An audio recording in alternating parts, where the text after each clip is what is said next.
guys, andito na naman si ako sa kitchen, oh. Tingnan nyo, ha. Pinagpilian ko na ito, yung mga dahon ng saluyot.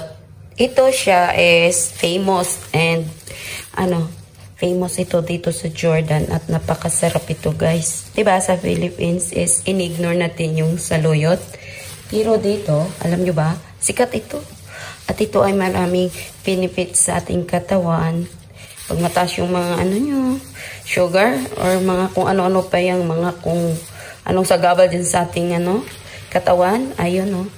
Kain lang kayo ng kain ng gulay. Huwag kayo malungkot na gulay yung ulam nyo kasi the more you eat the gulay, the more you healthy. Huwag yung pangarapin masyadong kumain ng matataba. Like mga matatabang karne, matatabang baboy. Ito, masarap na to, kaya huwag kayo malungkot. Ako ready na ako one day, someday going back to the Philippines and then I eat this one. So, it's okay for me. Hindi ako iiyak, hindi ako malungkot kasi the more na need natin ang mga gulay sa ating katawan. Okay?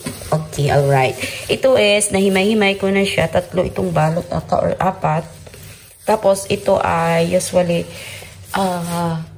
ang pagluto nito sa akin ang pagluto nito is magbuod ako ng part ng chicken or legs, thigh or anong klaseng part ng chicken. Ilagain nyo lang siya at lagyan ng mga spices, cardamom, lagyan nyo ng bay leaves, and then black pepper, salt, paminta or paprika, and then palambutin nyo lang ang chicken, and then pagkatapos nun, iset aside nyo ang meat ng chicken, and then siya naman yung ipagluto nyo dito or ipagsabaw sa sa saluyot. Tapos is palambutin nyo na, madali lang naman to siya guys lutuin. Tapos is after nito is ano ba ang kailangan dito?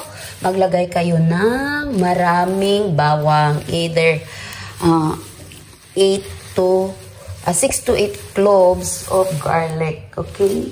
Para masarap. And then, lagyan yung ulit ng asin, paminta. Yun ang the best na recipe dito sa saluyot. I-search ko nga to, ito sa English ang saluyot. Di ko alam Ano ba sa English yung saluyot? Ay, titignan ko mamaya kung anong English nito. So, ito is, ang ginagawa ko dito is, hindi ito siya niluluto ng ganito. Kasi sobrang madami ito. Siguro lutuin ko ito ng 3 to 4 times. Kasi madami ito siya. Ang ginagawa ko dito is hugasan ng mabuti. And then, lutuin ko lang siya ng kaunti sa mantika na maluto lang siya or mawala yung fresh ng dahon. And then, ipack ko ito sa freezer.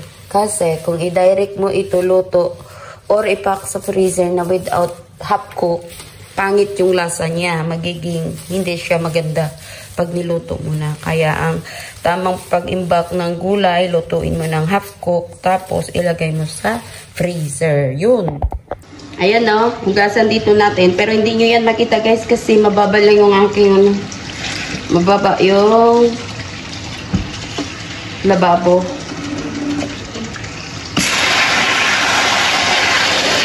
Hugasan lang natin ng mabuti. Masyado siyang wait lang, baba natin phone. Ang phone ko is dumidikit dyan sa sa window. Ano ba tawag? Sa salamin.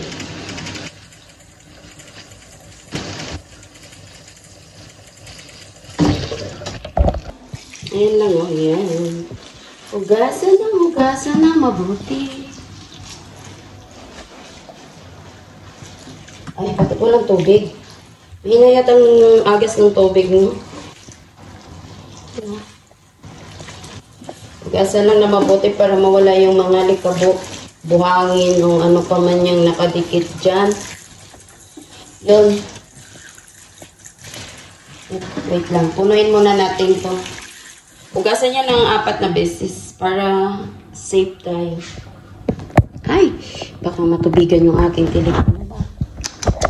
Nag-iisa ko lang naman na telepono. Ito pang vlog-vlog. Again, natubigan. Naman lamang. Lagot kasi. Wala ka ng telepon pang vlog. Nabalayo ko dyan, ano? Ayun na.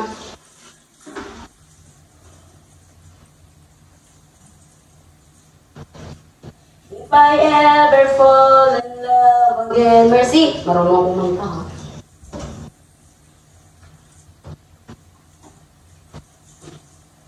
It's gonna be the year. Diba? Ang dami kabok, oh. Madumi.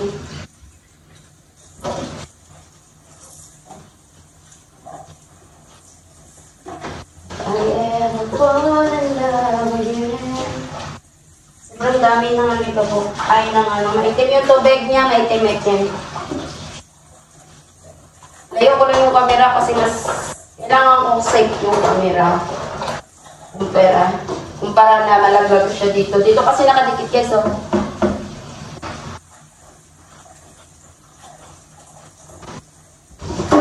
Spray natin. After nito is, patuloyin ko muna siya and then maligo ako, no?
Sisilong guys, shout out to you, ha.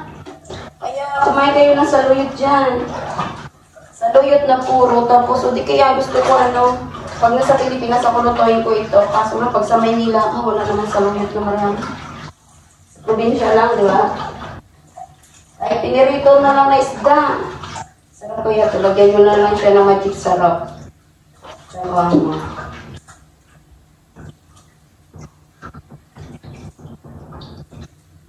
Yan o.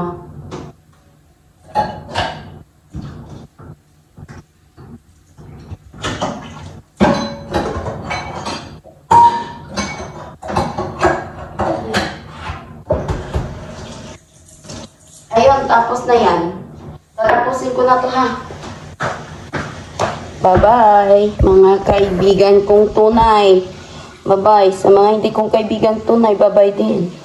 So, ito na guys. So, na-overnight. Patuyo ko na to kagabi kasi napagod ako. Hindi ko na siya ginawa.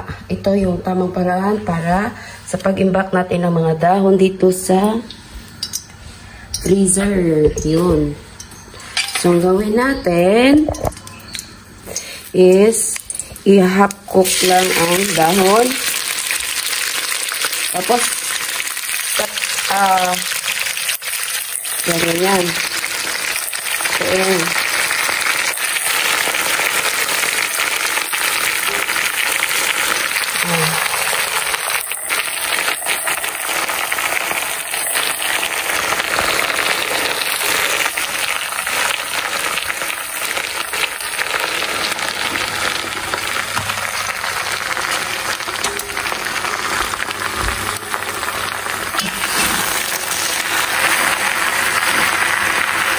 Halo-haloin.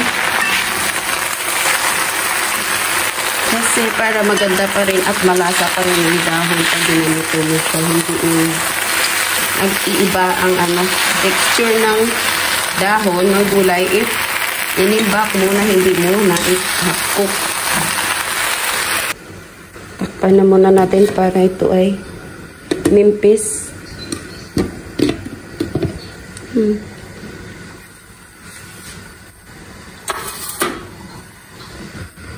So, yan na guys. Ready na yan.